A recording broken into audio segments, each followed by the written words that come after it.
Hello friends, কেমন আছেন সবাই? আশা করছি সবাই ভালো আছেন। আজকে আপনাদের সাথে শেয়ার করছি মজাদার হাঁসের মাংস রান্না। যারা হাঁসের মাংস রান্নার পরেও মজা লাগে না এবং গন্ধ থাকার কারণে খেতে পারেন না, তারা আমার আজকের রেসিপিটা ট্রাই করে দেখতে পারেন। আমি যেভাবে রান্না করছি এইভাবে রান্না করলে হাঁসের মাংসে আর কোনো গন্ধ থাকবে না। আপনারাও অনেক মজা করে খেতে পারবেন। তো চলুন কথা না বাড়িয়ে মূল রেসিপিতে চলে যাই। হাঁসের মাংস রান্নার জন্য আমি এখানে 1.5 কেজি পরিমাণ হাঁসের মাংস খুব ভালোভাবে কেটে পরিষ্কার করে ধুয়ে নিয়েছি। আমি চামড়া সহ নিয়েছি, আপনারা চাইলে চামড়াটা বাদ দিতে পারেন। তবে হাঁসের মাংস চামড়া সহ রান্না করলে অনেক বেশি মজাদার লাগে।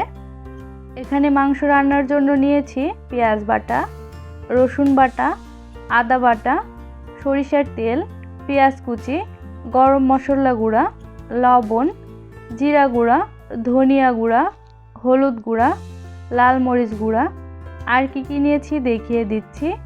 নিয়েছি তেজপাতা, এলাচ, লবঙ্গ, গোলমরিচ, দারচিনি ও কিছুটা আলু নিয়েছি। আপনারা চাইলে আলুটা বাদ দিতে পারেন। এখন মাংসটাকে ম্যারিনেট করে নেব।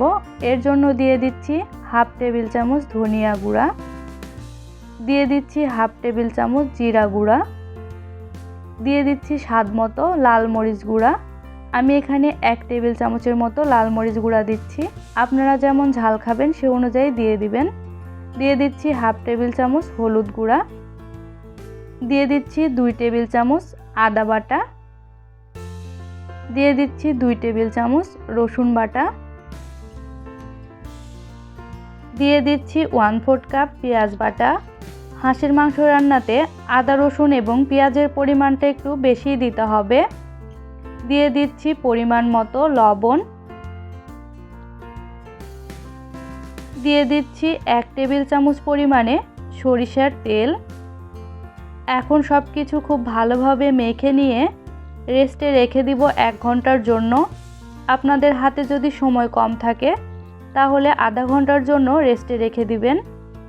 এইভাবে মেখে রেখে দিলে মাংসটা খুব তাড়াতাড়ি যেমন সিদ্ধ হয়ে যাবে, তেমনি মাংস রান্নার পরে আর কোনো গন্ধ থাকবে না।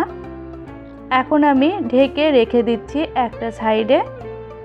চুলায় একটি প্যান বসিয়ে পর্যাপ্ত পরিমাণে তেল গরম দিয়েছি। এখন প্রথমে আলুগুলোকে ভেজে নেব।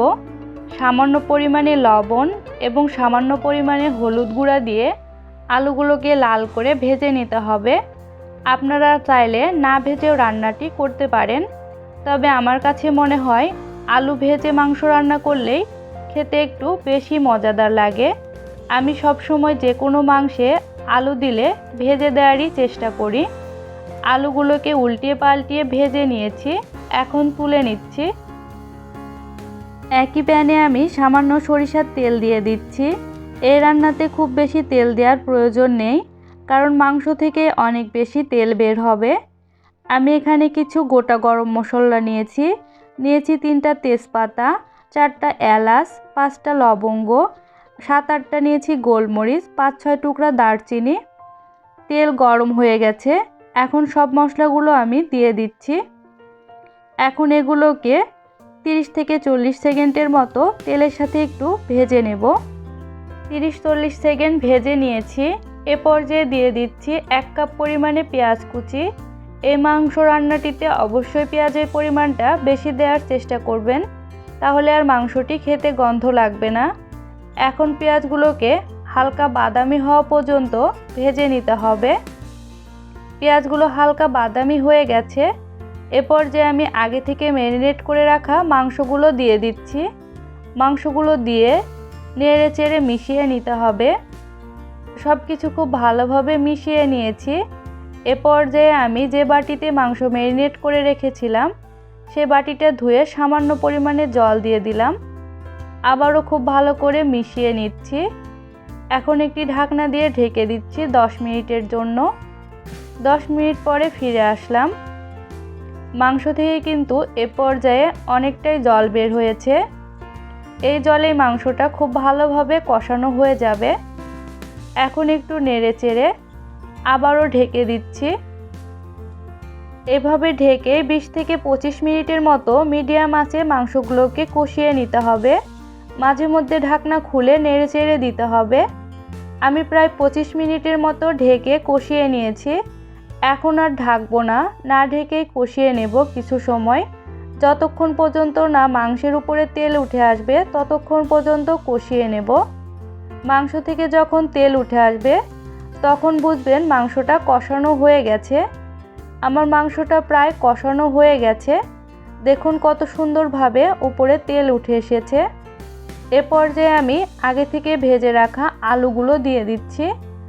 আলুগুলো দিয়ে আরও 2-3 মিনিটের মতো মাংসের সাথে খুব ভালোভাবে কষিয়ে নেব। এভাবে কষিয়ে নিলে মাংসের আলুটা খেতেও অনেক বেশি ভালো লাগবে। সব কিছু খুব ভালোভাবে কষিয়ে নিয়েছি। এ পর্যায়ে দিয়ে দিচ্ছি 2 কাপ পরিমাণে ফুটন্ত গরম জল। এই রান্নাটিতে অবশ্যই গরম জল দেওয়ার চেষ্টা করবেন। এখন সব কিছু মিশিয়ে নিয়ে একটা ঢাকনা দিয়ে ঢেকে দিচ্ছি 10 থেকে 15 মিনিটের জন্য। 10 থেকে 15 মিনিট পরে ফিরে আসলাম। মাংস এবং আলু খুব ভালোভাবে সিদ্ধ হয়ে গেছে। এখন আমি লবণটা টেস্ট করে দেখব। আমার লবণের প্রয়োজন নেই, আপনাদের যদি লবণের প্রয়োজন হয় এ পর্যায়ে দিয়ে দিবেন। আমি দিয়ে দিলাম এ পর্যায়ে 1/2 টেবিল চামচ পরিমাণে গরম মশলা গুঁড়া। গরম মশলা গুঁড়োটা দিয়ে নেড়েচেড়ে মিশিয়ে নিয়ে আরও 5 মিনিটের জন্য ঢেকে রেখে দিচ্ছি। 5 মিনিট পরে ফিরে আসলাম। রান্নাটা আমার কমপ্লিট হয়ে গেছে। এখন আমি চুলার আঁচ বন্ধ করে চুলার উপরে রেখে দিব কিছুক্ষণ। মাংস থেকে সম্পূর্ণ তেল উঠে এসেছে। আমি এখন নামিয়ে নিচ্ছি। মাংসটা চুলা থেকে নামিয়ে নিয়ে আমি একটি সার্ভিং ডিশে তুলে নিচ্ছি। এভাবে হাঁসের মাংস রান্না করলে খেতে ভীষণ মজাদার লাগে। আপনারা আমার রেসিপি ফলো করে রান্না করে খেয়ে দেখতে পারেন। কেমন হয়েছে আমাকে কমেন্ট করে জানাবেন। আমার চ্যানেলে নতুন বন্ধু হয়ে থাকলে চ্যানেলটি সাবস্ক্রাইব করে পাশে থাকা বেল বাটনটি অন করে দিবেন, যাতে করে নতুন কোনো ভিডিও দেওয়ার সাথে সাথে নোটিফিকেশন পেয়ে যান। এই ভিডিওটি যদি আমার ফেসবুক পেজ থেকে দেখে থাকেন তাহলে আমার পেজটিতে একটি লাইক দিয়ে পাশে থাকার অনুরোধ রইল। আজকের মতো এই পর্যন্তই। সবাই ভালো থাকবেন, সুস্থ থাকবেন। দেখা হবে পরবর্তী ভিডিওতে।